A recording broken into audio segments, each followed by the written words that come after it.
Hello everyone, कैसे हैं आप सब। होप कि आप सब अच्छे होंगे। Okay, so welcome to Physicum academy.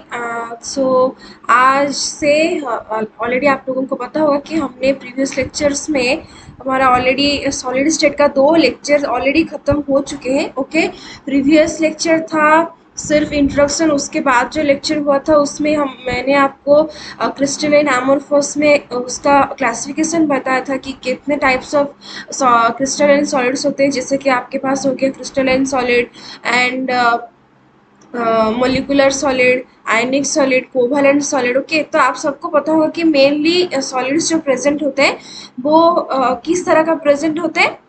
वो क्रिस्टलाइन सॉलिड के मैक्सिमम सॉलिड्स जो प्रेजेंट होते हैं वो क्रिस्टलाइन के फॉर्म में प्रेजेंट होते हैं, मतलब वो एग्जिस्ट करते हैं मेनली क्रिस्टलाइन फॉर्म में। तो ये सब ऑलरेडी आपको पता होगा कि आप सब प्रीवियस लेक्चर ऑलरेडी देख के आए होंगे, जो लोग भी अभी देख रहे होंगे मेरा वीडियो। जो लोग भी अभी तक नहीं देखा वीडियोस को, प्लीज़ जाके पिछला 2 लेक्चर देख लीजिए। एंड जैसे कि आप सबको पता होगा कि हमने 3 मंथ टारगेट किया था जुलाई अगस्त एंड सितंबर में जैम के कोर्स को ख़त्म करने के लिए। ठीक है, तो ऑलरेडी हमारा जुलाई मंथ ख़त्म हो गया है। तो ऑलरेडी जुलाई मंथ के साथ साथ हमने ऑलरेडी आप लोगों का मैंने आपको कवर करवाया liquid state and gaseous state and other educators ख़त्म किए आप लोगों का atomic molecular structure and bioorganic chemistry, periodic properties. So ये देखिए, एंड जीओसी भी खत्म हो चुका है शायद। ठीक है, तो ऑलमोस्ट 40% सिलेबस आप लोगों का खत्म हो चुका है। जो लोग नहीं देखे हैं प्लीज़ जाके देख लीजिए, क्योंकि आप लेट हो गए हैं 1 मंथ ऑलरेडी। ठीक है, तो प्लीज़ सीरियस हो जाइए और आपके पास ज़्यादा टाइम नहीं है। जल्दी जल्दी से प्रीवियस लेक्चर ख़त्म करके अभी जो लेक्चर इस मंथ में चलेगा अगस्त के मंथ में, उसको हमारे साथ साथ देखते रहिए। ठीक है, होप कि हम जो कॉन्सेप्ट आपको पढ़ाएंगे वो आपको समझ में आएगा, क्योंकि देखिए बहुत सिंपल कॉन्सेप्ट होगा, लेकिन जो डाटा हम आपको प्रोवाइड करेंगे, जो कॉन्सेप्ट हम आपको प्रोवाइड करेंगे वो बहुत टॉप लेवल का होगा। ठीक है, तो दिस इज शिवानी हियर। ठीक है, and I will be your educator for physical chemistry and inorganic chemistry. ये है मेरा इंट्रोडक्शन उन लोगों के लिए जो लोग मेरा वीडियो को पहले देख रहे हैं। जो लोग ऑलरेडी देख चुके हैं उनके लिए मैं ये बोलूँगी कि उनमें से भी जो लोग ये सब चैप्टर को ढूंढ रहे हैं हमारे चैनल पे, उन सबको मैं बता दूं कि हमारे चैनल पे उन लोगों के लिए प्लेलिस्ट अवेलेबल हो गया है, जाके उनको देख लीजिएगा। ठीक है, तो these are the types of exam you will appear in the future. IIT JAM, in case of IIT JAM you will appear in this February। ठीक है, and DU BHU and the rest of the exams you will appear after the completion of graduation. ठीक है, and net gate ये सब exam आप दोगे कब, जब आप MSc में अपियरिंग ईयर में पहुंचोगे। गेट को आप चाहे तो अभी भी दे सकते हैं, BSc ईयर में भी आप दे सकते हैं गेट को। ठीक है, लेकिन गेट में MSc लेवल का कॉन्सेप्ट आता है। ठीक है, क्योंकि ये एग्जाम MSc वालों के लिए ही मेनली होता है। ठीक है, तो अब चलते हैं बिना देरी किए। ठीक है, क्योंकि ऑलरेडी मैंने आपको बता दिया कि प्रीवियस लेक्चर में मैंने क्या पढ़ाया था आपको। तो देखिए, ये हुआ आपका क्रिस्टलाइन सॉलिड का क्लासिफिकेशन। ठीक है, क्रिस्टलाइन सॉलिड में ये क्लासिफिकेशन होता है, जैसे कि आपको हो गया molecular crystalline solid, ionic crystalline solid, network crystalline solid और कोवैलेंट क्रिस्टलाइन सॉलिड। क्यों कोवैलेंट को नेटवर्क सॉलिड क्या कहा जाता है, क्योंकि कोवैलेंट जो बॉन्ड होता है वो डायरेक्शनल इन नेचर होता है। कोवैलेंट बॉन्ड का एक पर्टिकुलर डायरेक्शन होता है, ये आप बॉन्डिंग में पढ़ेंगे। कोवैलेंट बॉन्डिंग में आपका डायरेक्शन होता है, तो वो पर्टिकुलर डायरेक्शन में बॉन्ड्स प्रेजेंट होते हैं। जैसे कि आपका मीथेन मॉलिक्यूल हो गया, मीथेन मॉलिक्यूल इन रुकता है आपका कौन सा स्ट्रक्चर में, टेट्राहेड्रल स्ट्रक्चर में। ठीक है, ये हुआ आपका एक टेट्राहेड्रल स्ट्रक्चर CH4 का। तो ऐसे ही करके आप लोगों का क्या होता है, ये हुआ आपका। ठीक है, तो this is your tetrahedral structure. वैसे ही अगर आप डायमंड की बात करें, डायमंड में वैसे ही carbon carbon carbon carbon bond होता है, एंड वहाँ पे जो कार्बन प्रेजेंट होते हैं उनका भी हाइब्रिडाइजेशन sp3 होता है, एंड वो कार्बन एक दूसरे के साथ sp3 बॉन्डिंग स्ट्रक्चर में प्रेजेंट होते हैं in with the tetrahedral structure, but उनके बीच में एक नेटवर्क टाइप का स्ट्रक्चर होता है जिसका डायग्राम मैंने आपको पिछले लेक्चर में दिखाया था आप लोगों को। जो लोग प्रीवियस लेक्चर नहीं देखे जाके प्लीज देख लीजिए, ठीक है।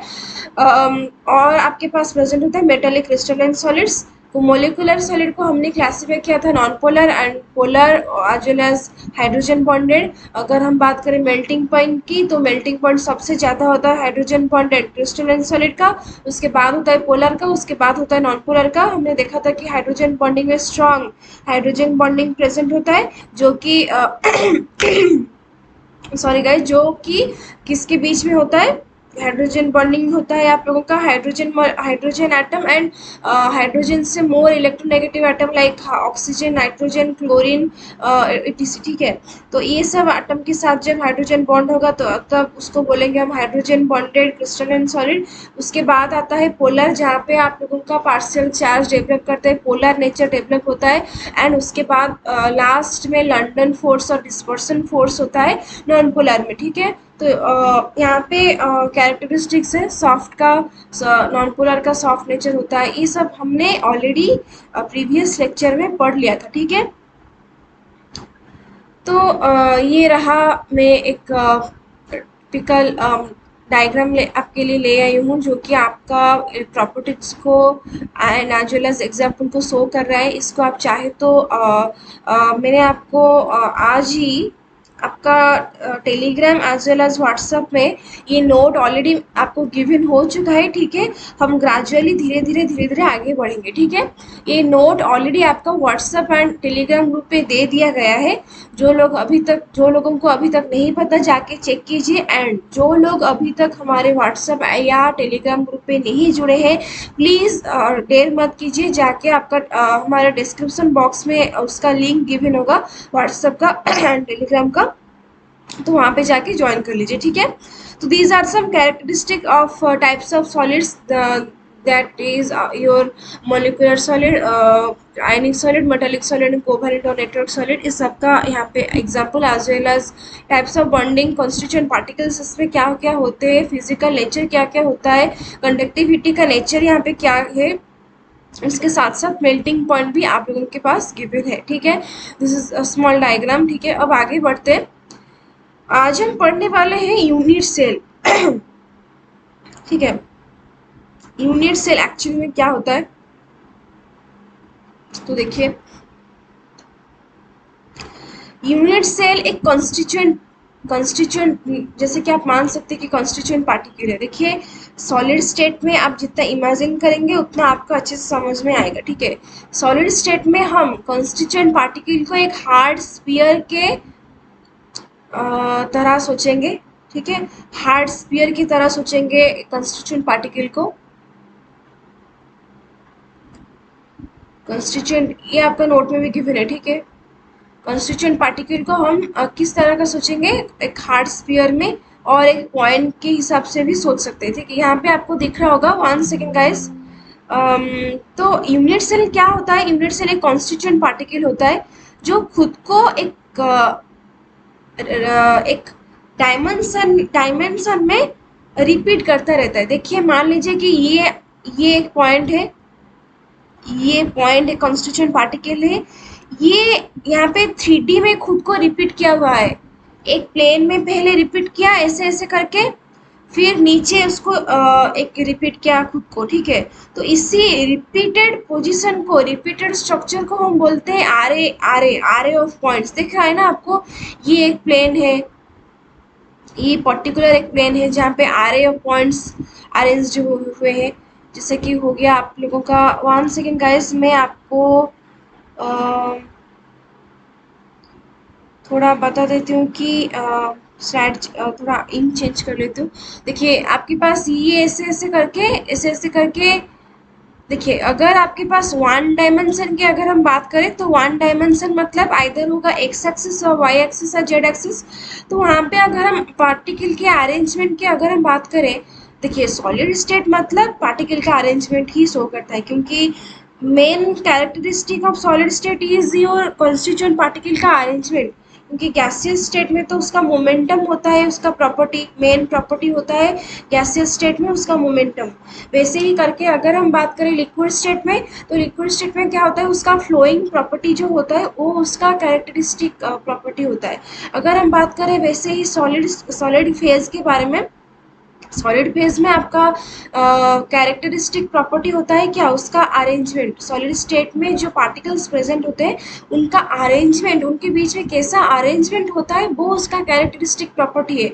उसी को हम उसी से बेस्ड होता है सॉलिड का मेल्टिंग पॉइंट हुआ, और भी कई सारे प्रॉपर्टीज उसी अरेंजमेंट के आधार पे हम प्रेडिक्ट करते हैं, ठीक है। उसी से हम मैथमेटिकल कैलकुलेशन भी कर पाते हैं, ठीक है। तो basic arrangement of solid is the characteristic property of solid phase, ठीक है।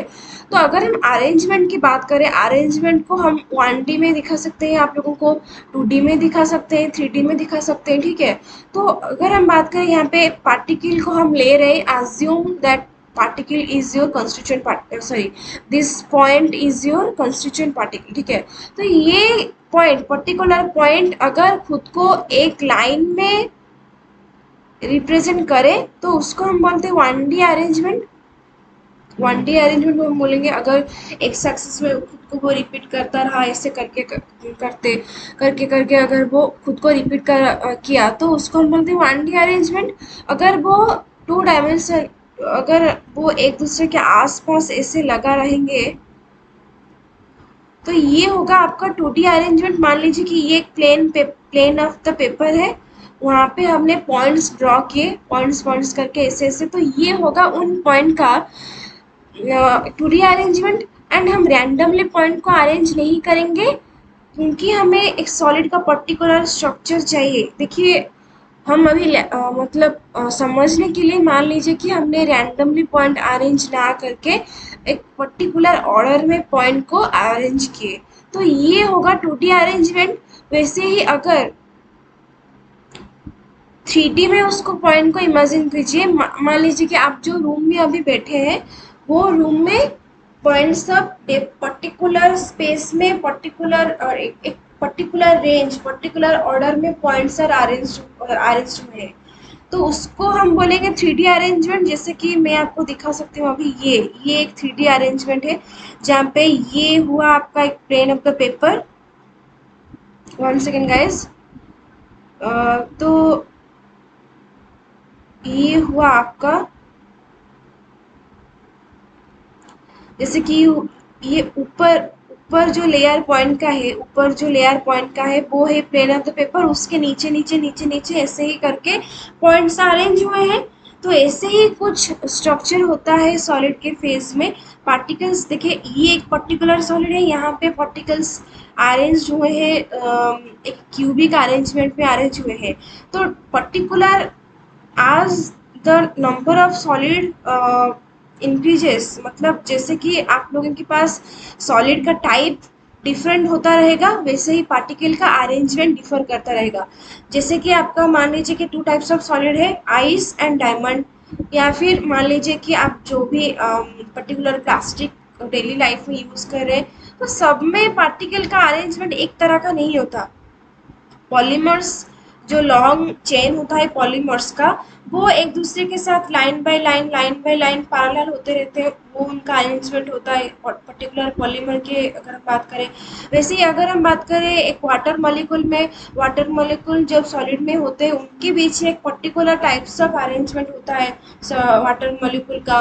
वैसे ही अगर हम बात करें डायमंड की, तो डायमंड में वो जो एक स्ट्रक्चर होता है, जो टेट्राहेड्रल स्ट्रक्चर आपके पास प्रेजेंट है, जो एक पर्टिकुलर टेट्राहेड्रल स्ट्रक्चर आपके पास प्रेजेंट है, वो आप खुद को रिपीट करता रहता है ऐसे ऐसे करके।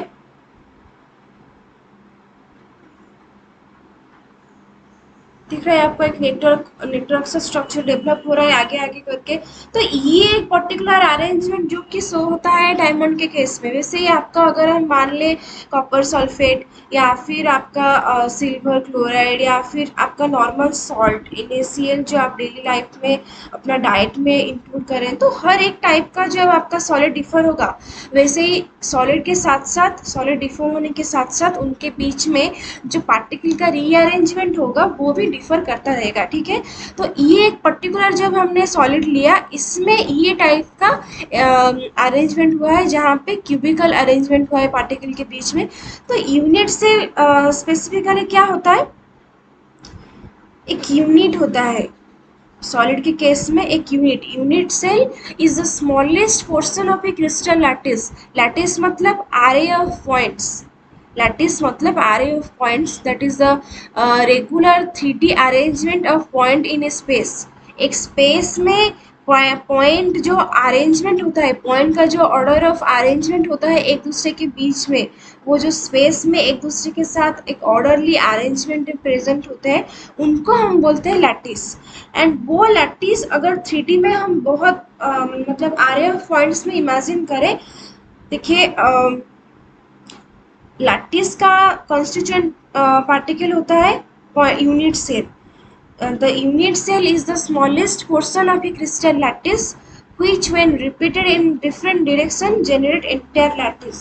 लैटिस मतलब array of point, जहाँ पे जो पॉइंट है आपका यूनिट, जो पॉइंट है जो कॉन्स्टिट्यूएंट पॉइंट है, वो एक दूसरे के साथ एक पर्टिकुलर अरेंजमेंट में प्रेजेंट होते हैं, उसको हम बोलते हैं लैटिस। एंड लैटिस में कॉन्स्टिट्यूएंट पार्टिकल है उसका जो पॉइंट, जो यूनिट सेल होता है वो उसका कॉन्स्टिट्यूएंट पार्टिकल है। देखिए अच्छे से समझने की कोशिश कीजिए, यूनिट सेल क्या होता है, the smallest portion in the crystal lattice. Lattice क्या होता है, आरे ऑफ पॉइंट्स। एक स्पेस में अगर बहुत सारे पॉइंट एक दूसरे के साथ एक पर्टिकुलर ऑर्डर में अरेंज होके रहे, तो उसको हम बोलते हैं लैटिस।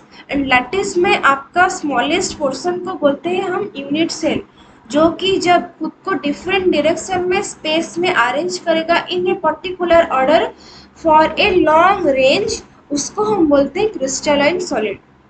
क्योंकि हमारे पास क्रिस्टलाइन सॉलिड में आपका लॉन्ग रेंज ऑर्डर होता है जहाँ पे पार्टिकल्स एक दूसरे के साथ एक पर्टिकुलर अरेंजमेंट में लॉन्ग रेंज ऑर्डर में प्रेजेंट होते हैं। लेकिन एमोर्फस में particles are not regularly arrange with each other, उनके बीच में रैंडम अरेंजमेंट होता है।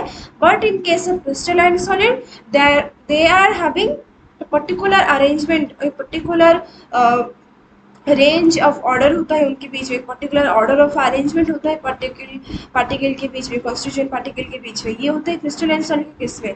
तो क्रिस्टलाइन सॉलिड में अगर हम बात करें, क्रिस्टल में क्या होता है, क्रिस्टल लैटिस प्रेजेंट होता है। एंड क्रिस्टल लैटिस का जो स्मॉलेस्ट पोर्शन होता है उसको हम बोलते हैं यूनिट सेल, जो कि आपका अगर हम यूनिट सेल को डेफिनेशन बताएं, unit cell is the smallest portion of the crystal lattice which when repeated in different directions generate the entire lattice। The unit cell is characterized by its dimension and angle। Unit cell मतलब particular shape का कुछ होगा, either हो सकता है triangle हो सकता है या फिर आपका क्यूबिक अरेंजमेंट हो सकता है। यूनिट सेल किसी भी तरह का हो सकता है। अगर हम बात करें यूनिट से टाइप ऑफ यूनिट सेल में, तो एक पर्टिकुलर लैटिस में different type of unit cell present हो सकते हैं। इसको आप समझने की कोशिश कीजिए। Lattice is an array of point when repeated in the 3D leads to the formation of original crystal। Crystal में array ऑफ पॉइंट 3D में जब रिपीट होते हैं उनको हम बोलते हैं लैटिस। ये एटम को हमने एक पॉइंट की तरह कंसिडर किया, ठीक है। तो ये हुआ आपका लैटिस। देखिए ये होगा आपका लैटिस, जो कि ये अगर हम मान लें ये प्लेन ऑफ द पेपर है, प्लेन ऑफ पेपर है, यहाँ पे लैटिस पॉइंट यहाँ पे शो हुए हैं, तो लैटिस प्रेजेंट हुआ है यहाँ पे, तो ये होगा आपका lattice point. Okay, so each crystal lattice is the array of lattice point The crystal structure is the collection of structural motifs arranged according to the lattice. एक पर्टिकुलर लैटिस में डिफरेंट डिफरेंट यूनिट सेल होते हैं and एक lattice बहुत सारे lattice के साथ जब 3D में रिप्रेजेंट होता है उनको हम बोलते हैं क्या, क्रिस्टल। एंड एक पर्टिकुलर लैटिस में बहुत type of unit cell present हो सकता है। देखिए हम जब ये आपको दिख रहा होगा किस टाइप का, स्क्वायर टाइप का, यहाँ पे तो इसको हम बोलते हैं अगर रिपीटेड ऐसे चलता रहा, अगर ये यूनिट से रिपीटेडली 3D में स्क्वायर पैकिंग के साथ चलता रहा तो उसको हम बोलते हैं स्क्वायर क्लोज पैकिंग। देखिए जो पैकिंग मतलब arrangement of points in a particular lattice, arrangement of points in a particular lattice को हम बोलते हैं क्या, arrangement of points in a particular lattice is called your crystal। ठीक है, तो ये लैटिस में अगर ऐसे ऐसे चलता रहा तो उसको हम बोलते हैं स्क्वायर क्लोज पैकिंग। मतलब देखिए ये आपका स्क्वायर साइज का दिख रहा है इसीलिए ये हम बोलते हैं इसको स्क्वायर क्लोज पैकिंग। इसको हम डिटेल में पढ़ेंगे।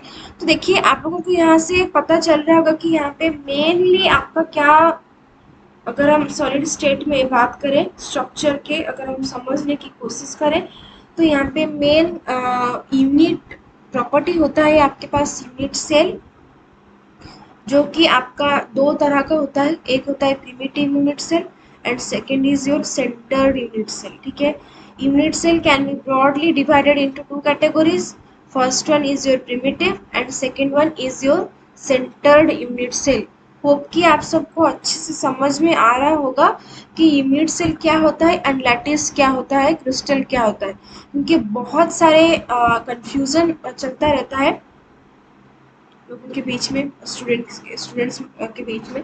होप कि आपको समझ में आया यूनिट सेल जो होता है क्या होता है एंड लैटिस क्या होता है एंड क्रिस्टल क्या होता है। ठीक है, तो अगर हम आगे बढ़े, यूनिट सेल दो तरह का होता है, वन होता है primitive unit cell and second one is your centred unit cell. अगर हम यूनिट सेल की बात करें, यूनिट सेल कैरेक्टराइज होता है for in with the with its dimension and with its angle between the edges।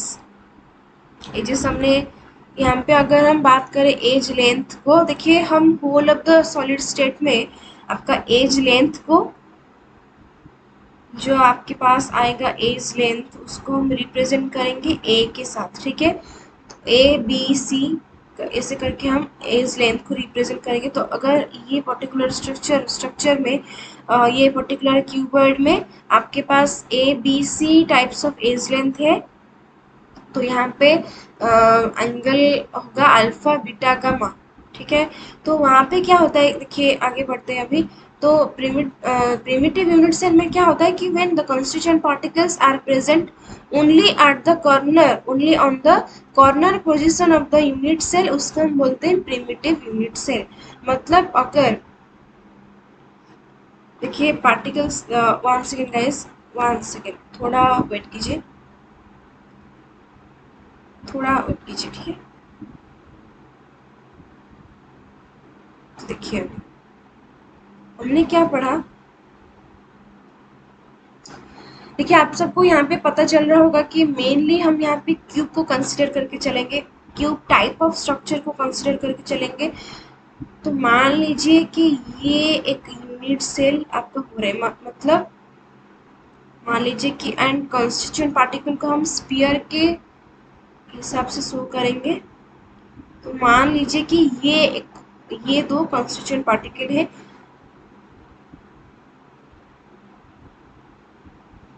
तो देखिए यूनिट सेल को हम कब बोलते हैं कि वो स्क्वायर टाइप का है या फिर हेक्सागन टाइप का है या फिर ट्रायंगुलर टाइप का है। कैसे बोलते हैं हम कि आप लोगों के पास होता है present unit cell triangular type या फिर स्क्वायर टाइप या फिर हेक्सागन टाइप, हम ऐसे बोलते हैं उसको जब हमारा कॉन्स्टिट्यूएंट पार्टिकल्स प्रेजेंट होते हैं, उनका सेंटर को अगर हम ज्वाइंट करें, ये है particular type of constituent particle अगर हम कॉन्स्टिट्यूएंट पार्टिकल का सेंटर को ज्वाइन करें, वो जो जिस टाइप का शेप आपको देगा, उस शेप के अकॉर्डिंग हम बोलते हैं कि ये इस टाइप का यूनिट सेल प्रेजेंट कर रहा है। देखिए ये चार ये एक टाइप ऑफ, देखिए ये मान लीजिए कि ये एक पर्टिकुलर लैटिस है, ठीक है।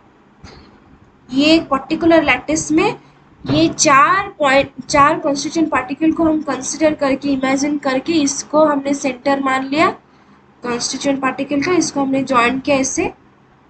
तो ये शेप आपका दिया क्या, एक स्क्वायर प्लानर शेप दिया।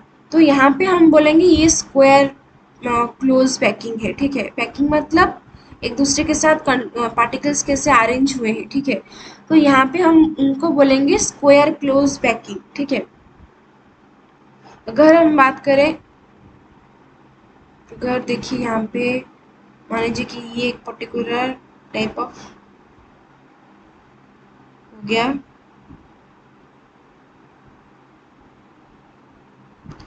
तो यहाँ पे अगर हम बात करें, एक ट्रायंगल आपको दिख रहा होगा जो कि upper side and lower side करके खुद को रिपीट कर रहा है।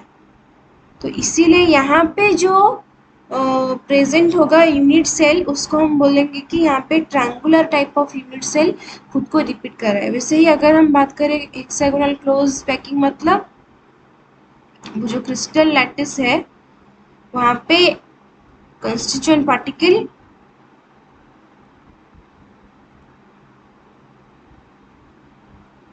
हेक्सागन फॉर्म कर रहे हैं।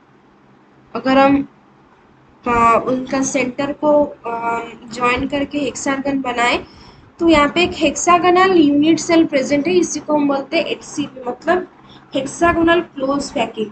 तो इसको हम भी आगे डिटेल में पढ़ेंगे, लेकिन मैं आपको रफली बता दिया कि कैसा होता है एक्चुअली में, ठीक है, कैसे कैसे प्रेजेंट होते हैं। सॉरी गाइस, थोड़ा वेट कीजिए।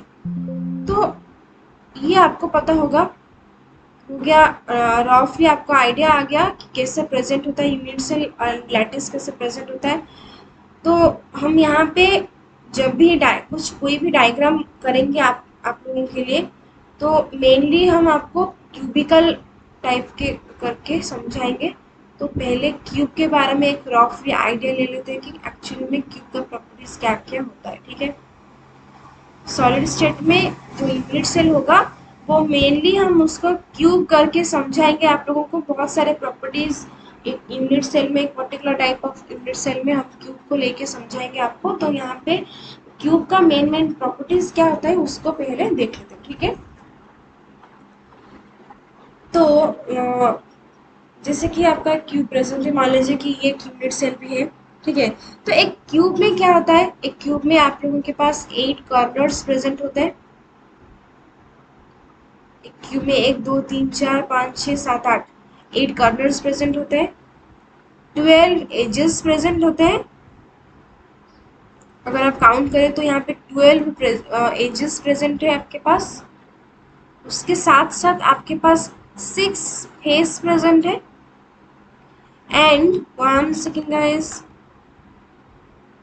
आपके पास एक क्यूब में क्या होता है, पहला आपके पास 8 कॉर्नर होता है, 12 एजेस होते हैं, 6 फेसेस होते हैं।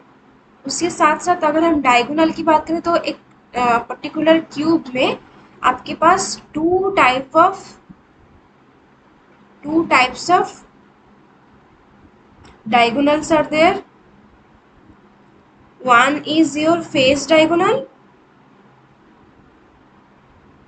second one is your body diagonal. ये बेसिक सा कुछ पॉइंट्स में आपको लिख रहा हूँ, लिख के दे रहा हूँ, ताकि आपको और भी थोड़ा डिटेल में पता चले। तो ये आपको आगे समझने के लिए हेल्प करेगा, ठीक है। फेस डायगोनल कैसा होता है, एक फेस में जो डायगोनल प्रेजेंट होगा, मान लीजिए कि ये एक फेस है, शायद मान लीजिए ये एक फेस है, तो यहाँ पे एक पर्टिकुलर फेस में दो दो फेस डायगोनल प्रेजेंट होंगे। फेस में जो डायगोनल प्रेजेंट होगा उसको बोलेंगे face diagonal. And total all over body में अगर हम ड्रॉ करें, ये एक पॉइंट है एंड ये एक पॉइंट है, इस पॉइंट से अगर हम इस पॉइंट को ड्रॉ करेंगे, ये जो पर्टिकुलर डायगोनल होगा, ये होगा आपका बॉडी डायगोनल। अगर हम टोटल फेस डायगोनल की बात करें, आपके पास कितना फेस डायगोनल प्रेजेंट होगा? टोटल 6 फेसेस हैं, ईच फेस पर आपका 2 फेस डायगोनल है, तो टोटल फेस डायगोनल होगा 12।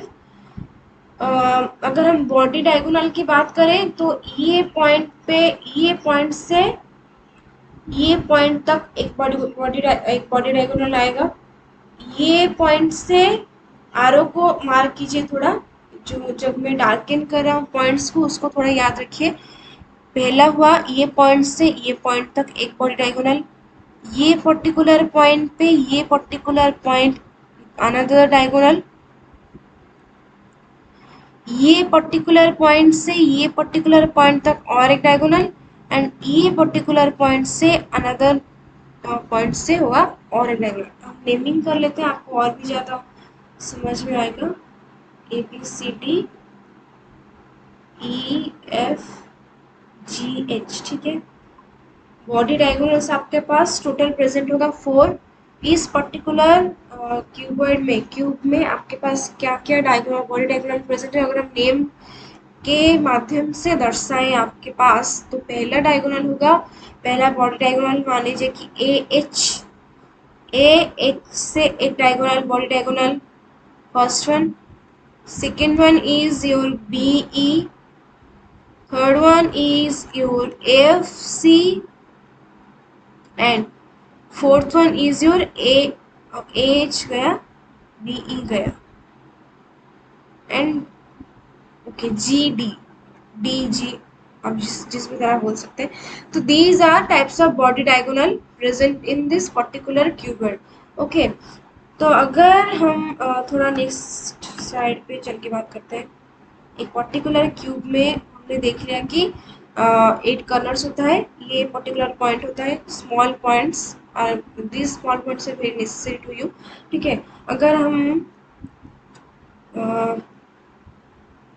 डायगोनल का लेंथ कैलकुलेशन करने की कोशिश करें, ये थोड़ा पिक्चर थोड़ा सही नहीं बना, इमेज थोड़ा आप कॉपी में आपका अच्छे से बनाइएगा, सही नहीं बना मेरे से सही नहीं बना।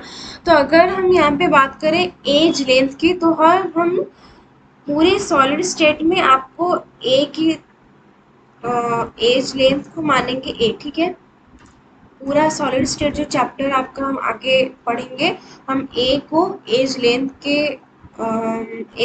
एज लेंथ में रिप्रेजेंट करेंगे ए को, ठीक है। तो ये पर्टिकुलर एज लेंथ हुआ ए से बी तक जो एज लेंथ हुआ उसको हमने रिप्रेजेंट किया ए से, ठीक है। अगर हम लेंथ ऑफ फेस डायगोनल की बात करें, एंड आज you all know this is a cube, ठीक है। मैंने एक क्यूब बनाया, हालांकि ये क्यूब की तरह नहीं दिख रहा है, लेकिन ये क्यूब ही है, ठीक है। आप अपने नोट में अच्छे से बनाइएगा। सॉरी गाइस, मेरा इमेज सही नहीं आया। तो हम यहाँ पे एज लेंथ को ए में रिप्रेजेंट करेंगे, एंड अगर हम लेंथ क्यूब में, ये क्यूब है, ठीक है, एक पर्टिकुलर क्यूब में सारे एज लेंथ सेम होते हैं, तो सारे एज लेंथ यहाँ पे ए ही होगा। तो अगर हम यहाँ से कैलकुलेट करेंगे length of A face diagonal की, तो यहाँ पे क्या आ जाएगा? अगर ये ए बी सी है मान लीजिए, एक पर्टिकुलर क्यूब है, एंड यहाँ पे थोड़ा 1 सेकेंड गाइस,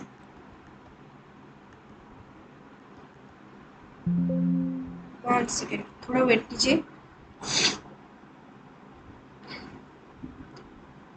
होप कि आप सब ऑलरेडी आपको समझ में आ रहा होगा सब कुछ जो मैं आपको बताना चाह रहा हूँ, ठीक है। तो लेंथ ऑफ फेस डायगोनल को अगर हम मान के करेंगे, कैलकुलेट करेंगे उसका लेंथ, क्या आ जाएगा यहाँ पे ए सी, अगर हम कैलकुलेट करेंगे तो ये होगा, अगर हम पिथागोरस या फिर आप उसको बोल सकते हैं पाइथागोरस आप थ्योरम अप्लाई करेंगे यहाँ पे, तो इसका ए सी का लेंथ क्या आ जाएगा आपके पास? A b square plus b c का स्क्वायर टू द पावर उसका स्क्वायर रूट, ठीक है। तो ए बी यहाँ पे लेंथ है a square plus a square का रूट ओवर, ये होगा रूट 2a। ये है फेस डायगोनल का लेंथ। इसको अच्छे से याद रखिएगा कि फेस डायगोनल ये आगे बहुत काम आएगा, बहुत काम आने वाला है हर एक टाइप ऑफ स्ट्रक्चर में। जैसे कि मैंने आपको पहले बोला था सीजीएल क्लोराइड का हम स्ट्रक्चर देखेंगे, सोडियम क्लोराइड का स्ट्रक्चर देखेंगे, डायमंड का स्ट्रक्चर देखेंगे। तो आगे आगे जितना हम जिंक सॉल्फेट का स्ट्रक्चर देखेंगे, ये सब क्रिस्टल के जो अब हम आगे पर्टिकुलर स्ट्रक्चर देखेंगे तो ये बहुत काम में आएगा, ठीक है। तो इसको अच्छे से याद रखिए एंड चाहे तो कॉपी भी कर सकते हैं। तो फेस डायगोनल का लेंथ आएगा, इतना डिराइव करने की कोशिश मतलब कोई ज़रूरत नहीं है, सिर्फ आप ऐसा लिख सकते हैं कि फेस डायगोनल का लेंथ है √2a, ठीक है। अगर हम लेंथ ऑफ बॉडी डायगोनल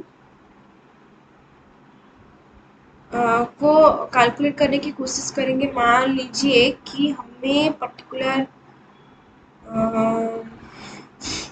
यहाँ से कैलकुलेट कर लेते हैं। ये हुआ डी, ये हुआ एफ ई, ठीक है। बी से या फिर ये काम करते हैं,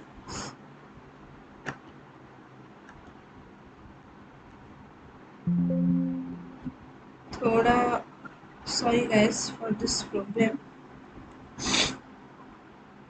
तो क्या करेंगे हम अभी, लेंथ ऑफ बॉडी डायगोनल को कैलकुलेट करेंगे। अगर आपको कोशिश कीजिए खुद से, आपसे हो रहा है क्या। मैंने आपको ये समझा दिया ऑलरेडी फेस डायगोनल कैसे कैलकुलेट किया जाता है। आप बोल सकते हैं कि क्या यहाँ पे कैसे हम कैलकुलेट करेंगे बॉडी डायगोनल को। देखिए अगर हम ये मान लीजिए कि एफ पॉइंट, ठीक है। अगर हम ए से एफ पॉइंट को जुड़ेंगे तो यहाँ पे ये आपके पास ए एफ एक बॉडी डायगोनल प्रेजेंट है। इसका अगर हम लेंथ अप्लाई करेंगे तो इसको हम बोलेंगे, इसको भी हम पाइथागोरस थ्योरम से कैलकुलेट कर सकते हैं, ठीक है। तो कैसे करेंगे हम, अगर ये आपका एक पर्टिकुलर डायगोनल है एंड यहाँ से इस पॉइंट को अगर हम मान लीजिए कि ये एफ जी ई एफ, ये है जी पॉइंट या ये है एच पॉइंट, ठीक है। A B C D E F G H, ठीक है। तो अगर ये ए एफ एक बॉडी डायगोनल है, ए जी एक फेस डायगोनल है, जी एफ एक पर्टिकुलर एज है, तो यहाँ से हम पर्टिकुलर ये एक triangle A G F triangle में हम पाइथागोरस थ्योरम को अप्लाई करके बॉडी डायगोनल को कैलकुलेट कर सकते हैं, ठीक है। तो अगर हम करेंगे अभी, खुद से ट्राई कीजिए थोड़ा।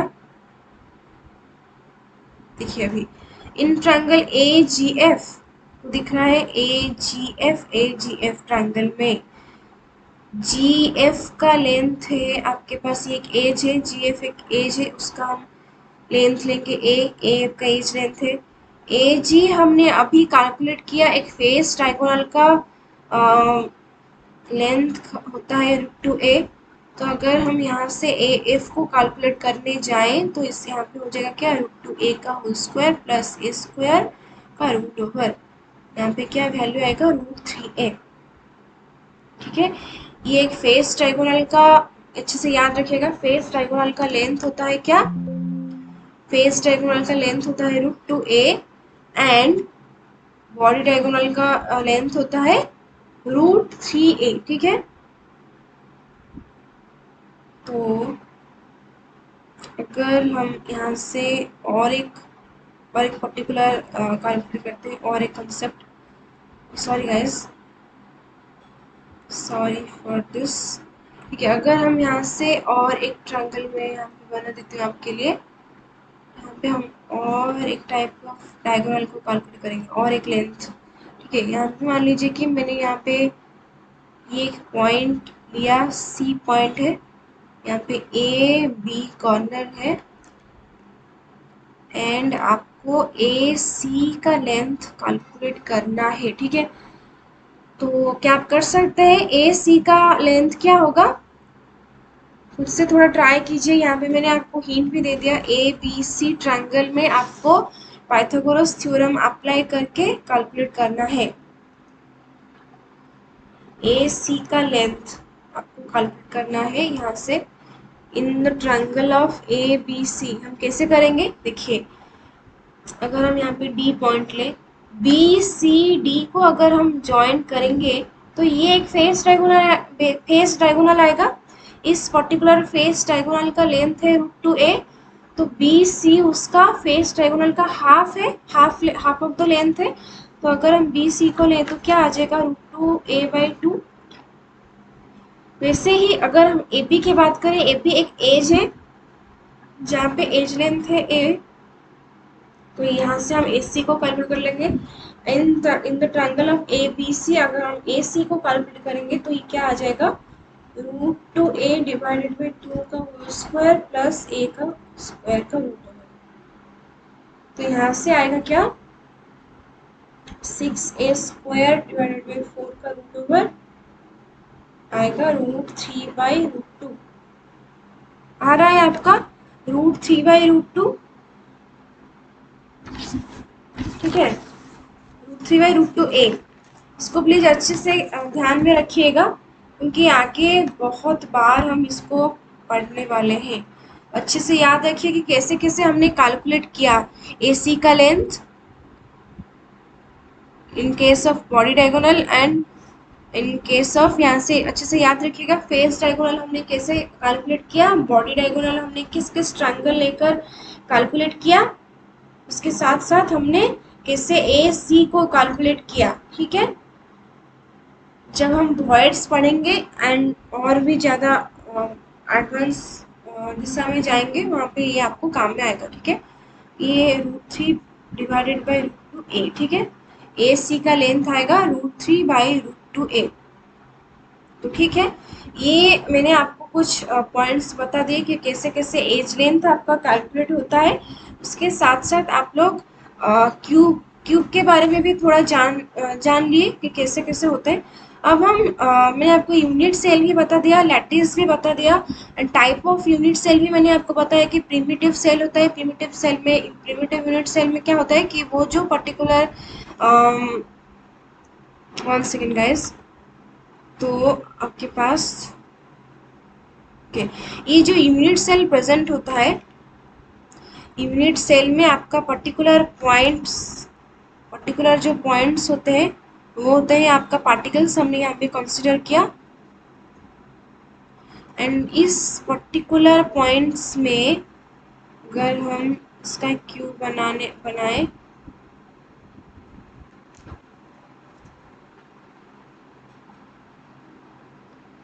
इस पर्टिकुलर क्यूब एक यूनिट सेल है। इस पर्टिकुलर यूनिट सेल में अगर आपका कॉर्नर्स में सिर्फ कॉन्स्टिट्यूएंट पार्टिकल्स प्रेजेंट होंगे, सिर्फ कॉर्नर्स में अगर हम लेंगे पार्टिकल्स को, उसको हम बोलेंगे प्रिमिटिव यूनिट सेल। होप कि आपको समझ में आ रहा होगा, इसमें कोई मतलब बड़ी बात समझने वाली कोई बात नहीं है। ठीक है, यूनिट सेल अगर आपने अच्छे से समझ लिया तो ये आपको समझने में कोई प्रॉब्लम नहीं होगा। यूनिट सेल होता है, हम यूनिट सेल को कैसे देखते हैं, कॉन्स्टिट्यूएंट पार्टिकल्स को लेकर हम उसको इमेजिन करते हैं कि किस किस type of arrangement unit cell में हो सकता है। कंस्टिट्यूएंट पार्टिकल को हमने, मान लीजिए कि हमने एक सॉलिड का स्ट्रक्चर एनालाइज की एंड वहां से हमें एक पैटर्न मिला ऐसे करके। मान लीजिए कि हमें ये पर्टिकुलर वो सॉलिड का स्ट्रक्चर एनालाइज करते हुए हमें एक ये कंस्टिट्यूएंट पार्टिकल का ये पर्टिकुलर अरेंजमेंट मिला हमें। ठीक है, तो यहाँ पे हमें यहाँ से infinity type of unit cell को हम इमेजिन कर सकते हैं।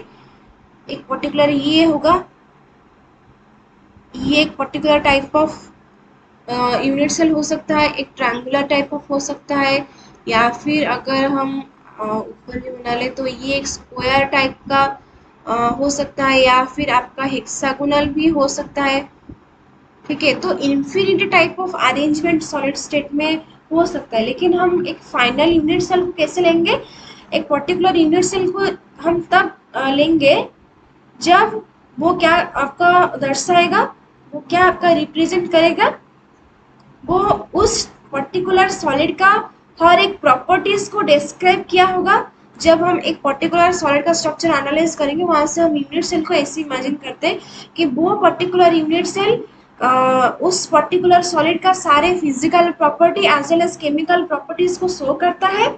उसके साथ साथ हम वो पर्टिकुलर यूनिट सेल को लेके इमेजिन करके सॉलिड का स्ट्रक्चर एनालाइज कर सकते हैं, उसका प्रॉपर्टीज को एनालाइज कर सकते हैं एंड सॉलिड का मतलब हो गया कि जैसे मैथमेटिकल प्रॉपर्टीज को भी हम उस पर्टिकुलर यूनिट सेल से इमेजिन कर सकते हैं, उसका एक स्ट्रक्चर इमेजिन कर सकते हैं, उसका प्रॉपर्टीज फिजिकल प्रॉपर्टीज को अनहार्म करके उसको without differing in the physical property हम उस पर्टिकुलर यूनिट सेल को अगर हम लेंगे तब जाके वो यूनिट सेल फाइनलाइज होगा। मतलब पर्टिकुलर यूनिट सेल जब आपका physical property as well as chemical properties को शो करेगा तब हम जाके उस पर्टिकुलर यूनिट सेल को फाइनलाइज करते हैं उस पर्टिकुलर सॉलिड के लिए।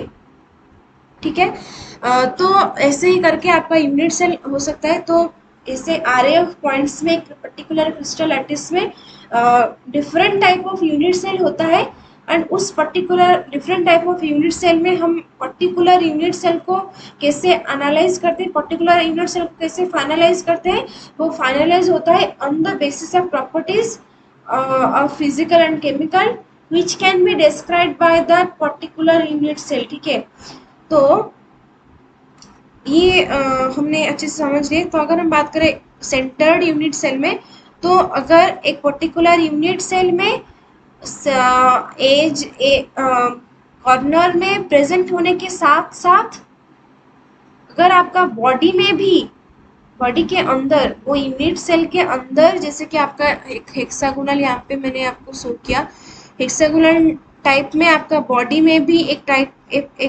कॉन्स्टिट्यूएंट पार्टिकल्स प्रेजेंट है। ठीक है, तो इसे ही करके अगर एक cube type of unit cell में अगर आपका बॉडी में भी एक जिस भी टाइप का आप ले सकते हैं यूनिट सेल, अगर यूनिट सेल में एज कॉर्नर में प्रेजेंट होने के साथ साथ, सॉरी एज नहीं कॉर्नर में, ठीक है, कॉर्नर में प्रेजेंट होने के साथ साथ अगर आपका बॉडी में भी प्रेजेंट हुआ एक एटम, एक कॉन्स्टिट्यूएंट पार्टिकल, उसको हम बोलेंगे centered unit cell. When a unit cell contains one or more constituent particle present at the positions other than corners, ठीक है, कॉर्नर्स को छोड़ के बॉडी में हुआ और भी कई सारे पोजिशंस होते हैं, वॉइड्स होते हैं, अगर वहाँ पे प्रेजेंट होंगे उसको हम बोलते हैं सेंटर्ड। ठीक है, सेंटर्ड यूनिट सेल। तो सेंटर्ड यूनिट सेल की अगर हम बात करें वो 3 टाइप ऑफ यूनिट सेल होते हैं। One is your body centred unit cell, face centred unit cell. ठीक है, तो ये आपको समझ में आया कि क्यों हमें सॉलिड स्टेट पढ़ना है, क्योंकि हमें एक अननोन कंपाउंड का प्रॉपर्टीज को एनालाइज करना होगा, तब हम पढ़ेंगे सॉलिड स्टेट को। एंड वहाँ से हमें एक पर्टिकुलर जो अगर हमारे पास क्रिस्टलाइन सॉलिड आया तो वहाँ पे एक पर्टिकुलर अरेंजमेंट होगा जो कि 3D में होगा। अगर हम उसको एनालाइज करेंगे एक एक पर्टिकुलर अरेंजमेंट को लेके, तो 3D अरेंजमेंट उसको अगर हम और भी सिंप्लीफाई करेंगे तो वहाँ से हमें 2D अरेंजमेंट मिलेगा, और भी अरेंजमेंट करेंगे तो 1D अरेंजमेंट भी मिल सकता है।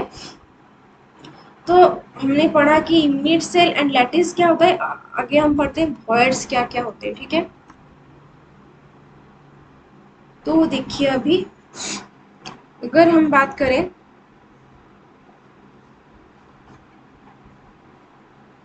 देखिए 1D में एटम्स कैसे प्रेजेंट होंगे, एक पर्टिकुलर लाइन में प्रेजेंट होंगे, एक पर्टिकुलर एक्सिस में हो गया, आपका एक्स एक्सिस हो सकता है, वाई एक्सिस हो सकता है, जेड एक्सिस हो सकता है। एक पर्टिकुलर लाइन में अगर पार्टिकल्स प्रेजेंट होंगे उनको हम बोलते हैं 1D रिप्रेजेंटेशन। ठीक है, अगर हम 2D में इमेजिन करेंगे तो 2D में उसके साइड में पैरेलली और एक लाइन का अरेंजमेंट होगा। या मान लीजिए कि ये प्लेन ऑफ द पेपर है, यहाँ पे हमने और भी कई सारे कॉन्स्टिट्यूएंट पार्टिकल को ड्रॉ किए अगर, तो ये होगा आपका particular 2D arrangement. And 2D arrangement में डिफरेंट टाइप ऑफ एक्सिस में प्रेजेंट हो सकते हैं कॉन्स्टिट्यूएंट पार्टिकल।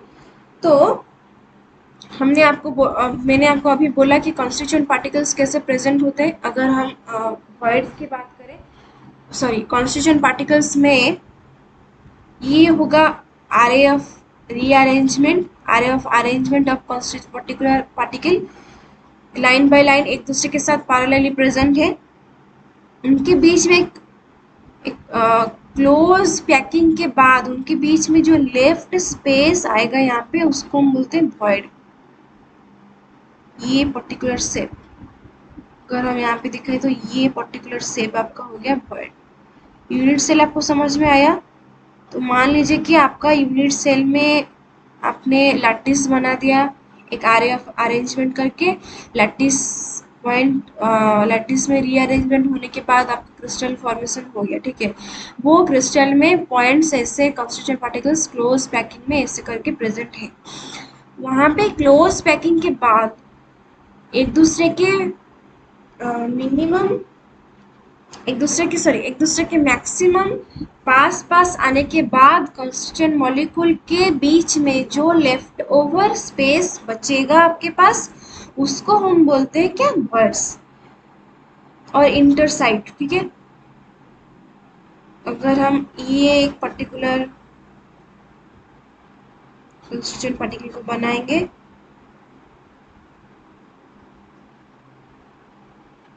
तो यहाँ पे ये तीन पार्टिकल एक दूसरे के minimum close end of maximum close end of आ जाने के बाद ये जो उनके अंदर जो लेफ्ट ओवर स्पेस बचा उसको हम बोलते हैं वॉइड। वॉइड मतलब लेफ्ट स्पेस, जो खाली स्पेस होगा, जो बच्चा होगा, जो पार्टिकल का अरेंजमेंट होने के बाद, फाइन अरेंजमेंट होने के बाद जो उनके अंदर जो थोड़ा थोड़ा स्पेस होगा उसको हम बोलते हैं वॉइड, ठीक है। तो अगर हम बात करें वॉइड कैसे कैसे टाइप का हो सकता है, एंड एक पर्टिकुलर पॉइंट रह गया हमारे पास कोऑर्डिनेशन नंबर मतलब अगर हम ये ए मान लीजिए कि ये एक पार्टिकल है ए के साथ जितने नंबर ऑफ कॉन्स्टिट्यूएंट पार्टिकल जुड़े होंगे उनको हम बोलते हैं कोऑर्डिनेशन नंबर। वैसे ही अगर हम वर्ड की बात करें, word in case of words, जो ये पर्टिकुलर वर्ड है यहाँ पे ट्रायंगुलर वर्ड है। क्यों हमने इसको ट्रायंगुलर वर्ड बोला?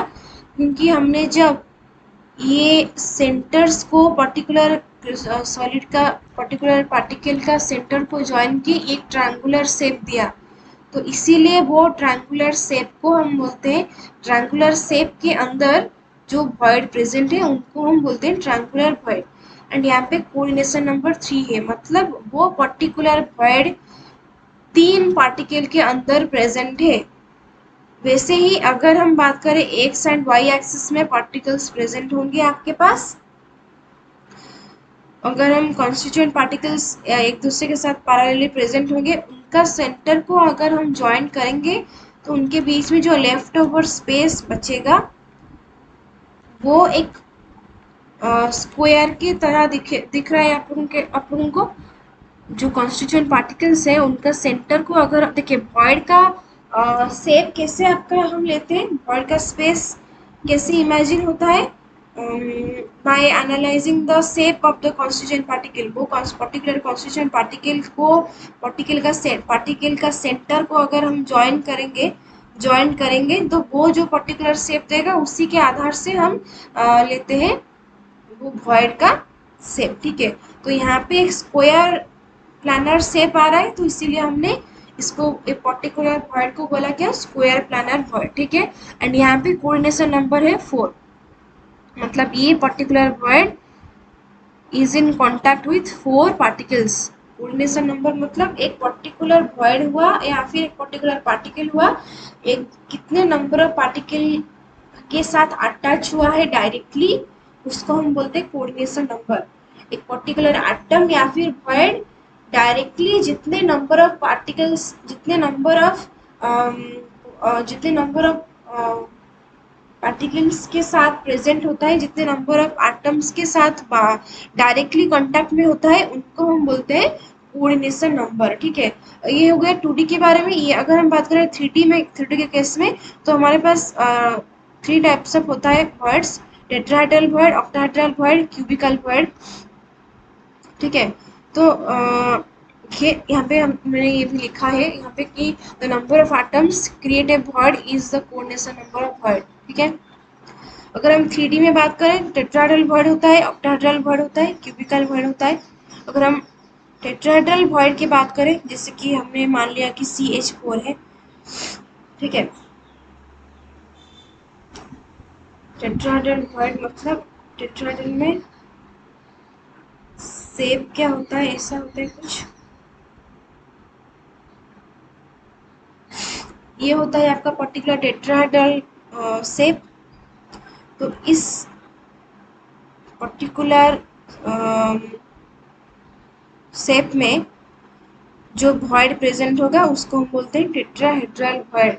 मतलब देखिए यहाँ पे एक पार्टिकल्स प्रेजेंट है और यहाँ पे अनदर एक पार्टिकल प्रेजेंट है, यहाँ पे अनदर एक पार्टिकल प्रेजेंट है, यहाँ पे अनदर एक पार्टिकल्स प्रेजेंट है, ठीक है। अगर हम मीथेन मॉलिक्यूल की बात करें, मान लीजिए कि ये सेंटर में कार्बन प्रेजेंट है, यहाँ पे 4 दिशा में 4 हाइड्रोजन प्रेजेंट है। अगर हम यहाँ पे शो करने की कोशिश करूँगी आप लोगों के लिए,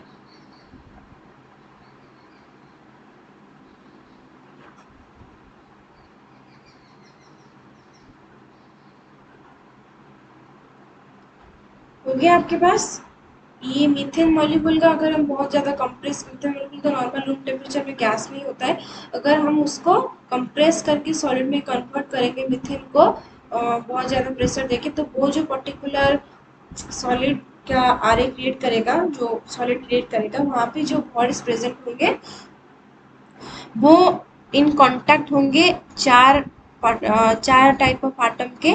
तो उसको इसीलिए हम बोलते हैं उसका कोऑर्डिनेशन नंबर 4 है। देखिए कोऑर्डिनेशन नंबर कैसे होता है कि ऐसे हुआ 3 एटम्स प्रेजेंट हुए। टेट्राहेड्रल वॉइड कैसे होता है, 1 सेकेंड गाइस, अगर आप मैं आपके लिए एक काम करती हूँ, नेक्स्ट स्लाइड में चलती हूँ अभी। देखिए अभी थोड़ा देखिए,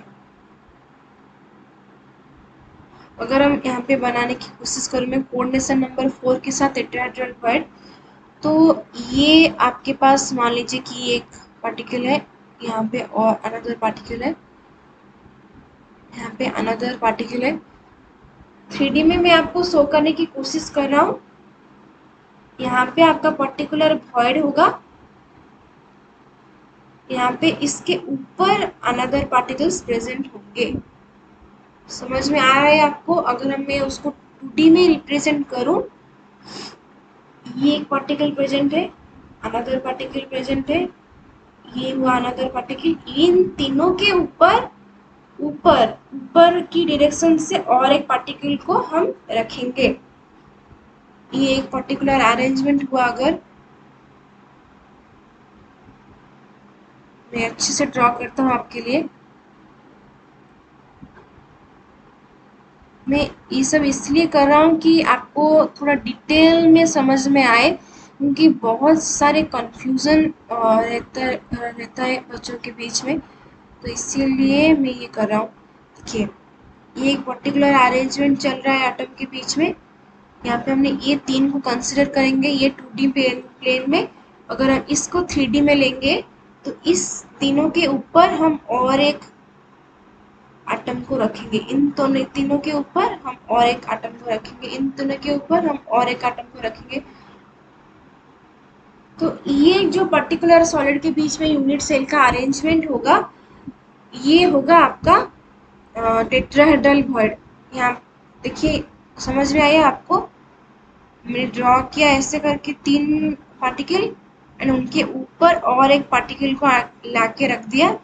सो ये जो पर्टिकुलर वॉइड है वो in the contact of 4 particle में पार्टिकल के कंटेक्ट में है। तो इसीलिए यहाँ पे जो पर्टिकुलर वॉइड होगा उसको हम बोलेंगे क्या, टेट्राहेड्रल वॉइड, ठीक है। यहाँ पे पर्टिकुलर टेट्राहेड्रल स्ट्रक्चर शो हो रहा है आपका, तो इसीलिए हम बोलेंगे उसको टेट्राहेड्रल वॉइड, ठीक है। आगे डिस्कस कर लेते हैं क्या होता है।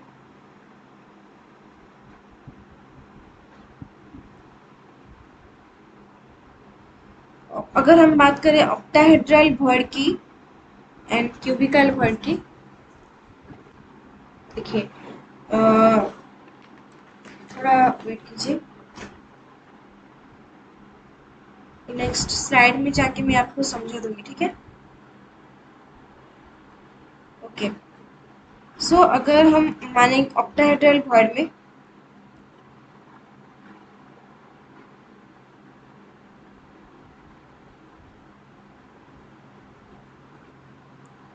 ऑक्टाहेड्रल भॉइड को हम 3D में इमेजिन करेंगे, 3D में ऑक्टाहेड्रल भॉइड को, ठीक है। ऑक्टाहेड्रल भॉइड में आपका कोऑर्डिनेशन नंबर होता है 6। कोऑर्डिनेशन नंबर मतलब पर्टिकुलर एटम या पर्टिकुलर भॉइड जितने नंबर ऑफ पार्टिकल के साथ डायरेक्टली कांटेक्ट में होगा उसको हम बोलते हैं कोऑर्डिनेशन नंबर। ऑक्टाहेड्रल भॉइड में कोऑर्डिनेशन नंबर बहुत बार बच्चों के बीच में कंफ्यूजन होता रहता है कि ऑक्टाहेड्रल भॉइड में कोऑर्डिनेशन नंबर होता है 8, लेकिन नहीं, coordination number in case of octahedral void होता है 6। तो अगर हम यहाँ पे मैं आपको शो करने की कोशिश करूँ ऑक्टाहेड्रल भॉइड को, ये दो टाइप में हो सकता है। एक होता है ऐसा अरेंजमेंट, ये ट्रायंगुलर अरेंजमेंट वन होता है, एंड दूसरा होता है टेट्रागोनल अरेंजमेंट। ये हुआ आपका प्रेजेंट है, मान लीजिए 3 कॉन्स्टिट्यूएंट पार्टिकल्स प्रेजेंट है, उसके ऊपर 6 कोऑर्डिनेशन नंबर है, 3 गया आपके पास पार्टिकल, तो और 3 टाइप ऑफ एटम, और तीनों एटम कॉन्स्टिट्यूएंट पार्टिकल को हम कैसे उसके ऊपर रखेंगे। यहाँ पे एक पर्टिकुलर वॉइड आ रहा है, देखिए 3D स्पेस में थोड़ा इमेजिन कीजिए, इसके ऊपर और एक पार्टिकल अगर हम यहाँ पे रखेंगे, यहाँ पे रखेंगे एंड यहाँ पे रखेंगे, तो ये पर्टिकुलर जो आपका वॉइड हो रहा है, ये पिक्चर थोड़ा आपको क्लियर नहीं आ रहा होगा, है ना। अगर मैं आपको समझाऊं, मान लीजिए कि ये 3 एटम्स प्रेजेंट हुए, ठीक है। 2D एक प्लेन लीजिए, अगर आपके पास बॉल है, आप उसको इमेजिन कर सकते हैं स्फीयर के साथ, स्फीयर को, उस पर्टिकुलर बॉल को आप एटम के साथ अगर रिप्रेजेंट करना चाहेंगे तो आप भी कर सकते हैं, ठीक है। अगर मैं आपको समझाऊं तो देखिए, ये हुआ आपका 3 पार्टिकल को हमने रखा, उसके ऊपर 3D में अभी इमेजिन कीजिए, 3D में उसके ऊपर हम ये पर्टिकुलर एटम को रखेंगे, दिख रहा है ये जो फ्री स्पेस अंदर रहा उसको हम बोलते हैं ऑक्टाहेड्रल भॉइड। ऑक्टाहेड्रल भॉइड मतलब वो उसका कोऑर्डिनेशन नंबर 6 है, वो 6 एटम का डायरेक्ट कांटेक्ट में आ रहा है। देखिए, दिख रहा है आपको, ये पर्टिकुलर एटम नीचे प्रेजेंट है, उसके ऊपर हमने उल्टे तरीके से ट्रायंगल को रखा। पहला ट्रायंगल हमने ऐसा रखा, यहाँ पे हमने तीनों कॉन्स्टिट्यूएंट पार्टिकल का रख लिया, उसके बाद हमने इस तरह ट्रायंगल को उल्टा करके रख दिया। तो ये जो पर्टिकुलर स्पेस बचेगा उनके बीच में, उसको हम बोलते हैं ऑक्टाहेड्रल भॉइड, ठीक है। ये एक ट्रायंगुलर टाइप ऑफ अरेंजमेंट है। अभी मैं दिखाती हूँ कि टेट्रागोनल कैसा होता है। टेट्रागोनल मतलब वहाँ पे टेट्रागन प्रेजेंट होगा। टेट्रागन का स्ट्रक्चर कैसा होता है,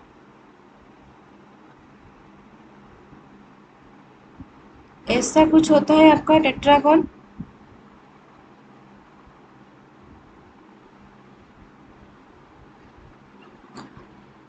टेट्रागन में अगर हम पॉइंट को शो करेंगे तो ऐसा कुछ दिखता है टेट्रागन। मैंने, देखिए मेरे साथ साथ अगर आप रफ में भी बनाएंगे तो आपके लिए और भी ज़्यादा समझने में इजी हो जाएगा। पहले एक इस तरह का स्ट्रक्चर बनाइए, ऊपर एक पार्टिकल रख लीजिए, ऊपर एक पॉइंट एंड नीचे एक पॉइंट, एंड पॉइंट्स को आराम से ज्वाइन कर लीजिए, ठीक है। इसको भी ज्वाइन कर लेते हैं अभी। तो ये हुआ आपका एक पर्टिकुलर टेट्रागोनल। टेट्रागोनल क्यों हुआ आपके पास, ये एक पर्टिकुलर टेट्रागोन हुआ, तो यहाँ पे ये बीच में जो स्पेस बचेगा उसी को हम बोलते हैं टेट्रागोनल वॉइड। मतलब उसी को भी हम बोलते हैं ऑक्टाहेड्रल वॉइड, मतलब यहाँ पे पार्टिकल्स प्रेजेंट होंगे।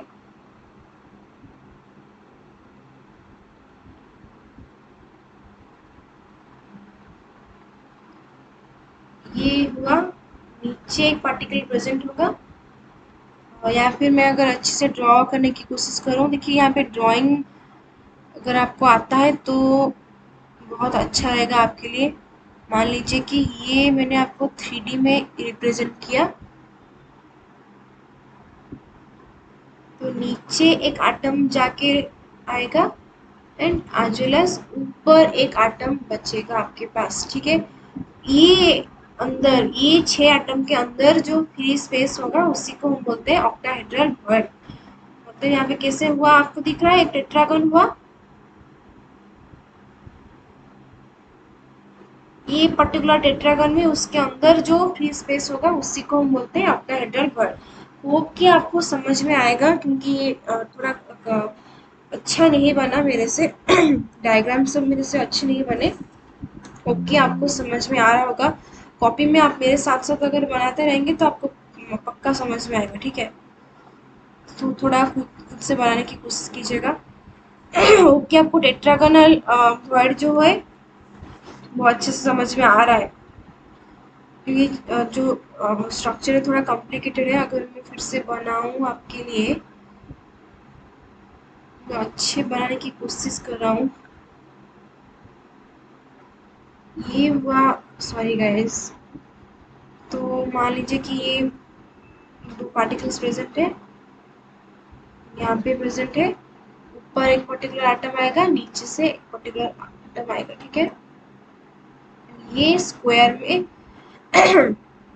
प्रेजेंट होंगे, तो यहाँ पे इस 6 एटम को लेकर जो पर्टिकुलर स्ट्रक्चर प्रेजेंट होगा, पर्टिकुलर उनके बीच में जो फ्री स्पेस बचेगा उसको बोलते हैं ऑक्टाहेड्रल वर्ड, ठीक है।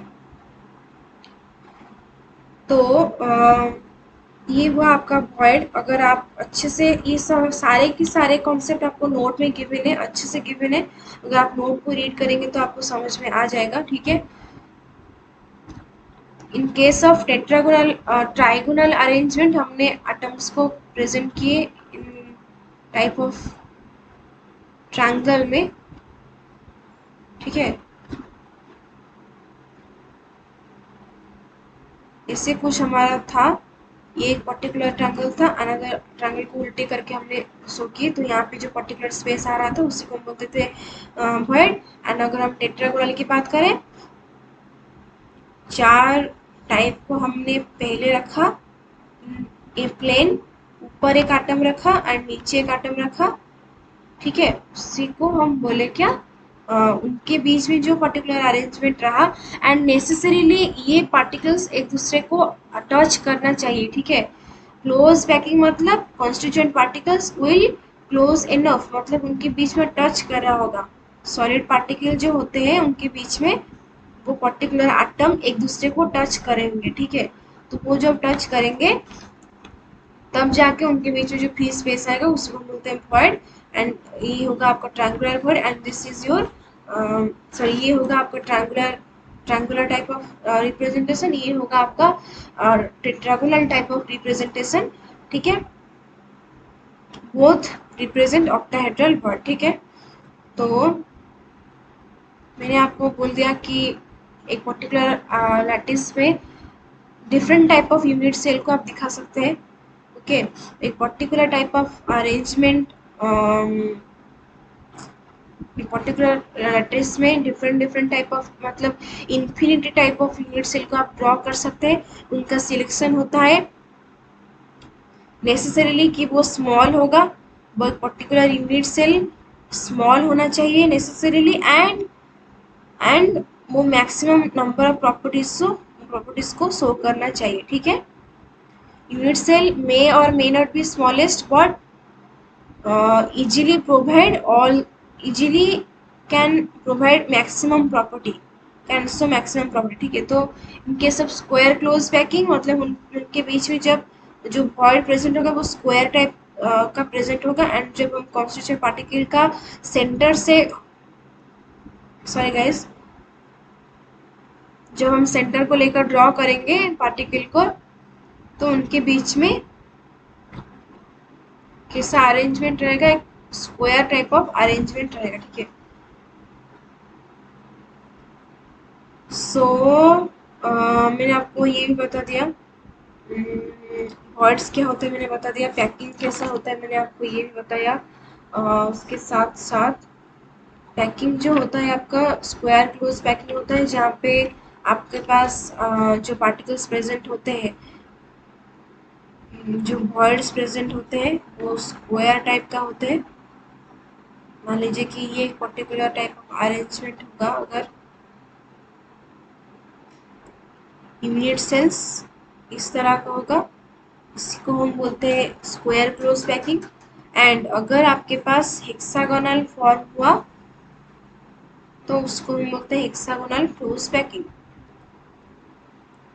एंड ये रिपीटेडली बनेगा स्पेस में, ठीक है।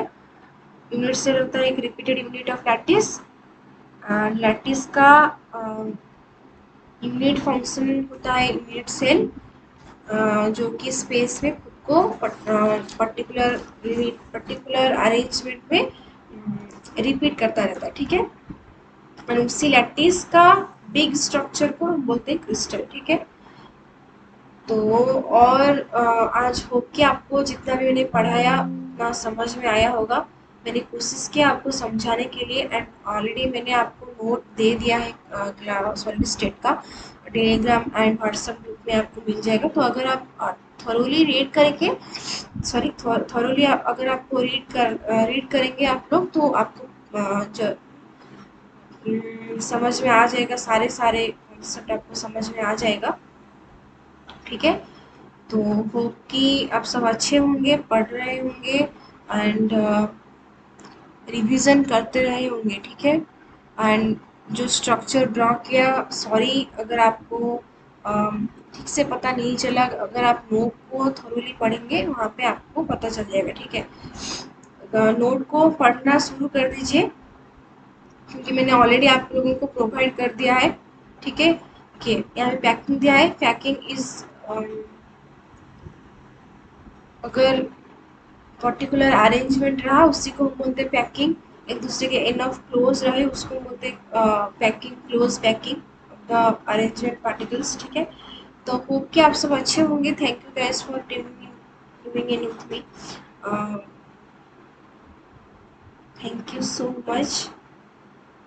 मैं आपके लिए एक हार्ट भी मैं भेज रहा हूँ, उसको प्लीज़ एक्सेप्ट कीजिएगा, ठीक है। So thank you guys for supporting मी।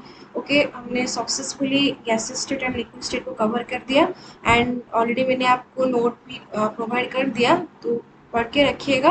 अगर हम नेक्स्ट क्लास में और बड़े बड़े कॉन्सेप्ट को आगे अप्रोच करेंगे, ठीक है।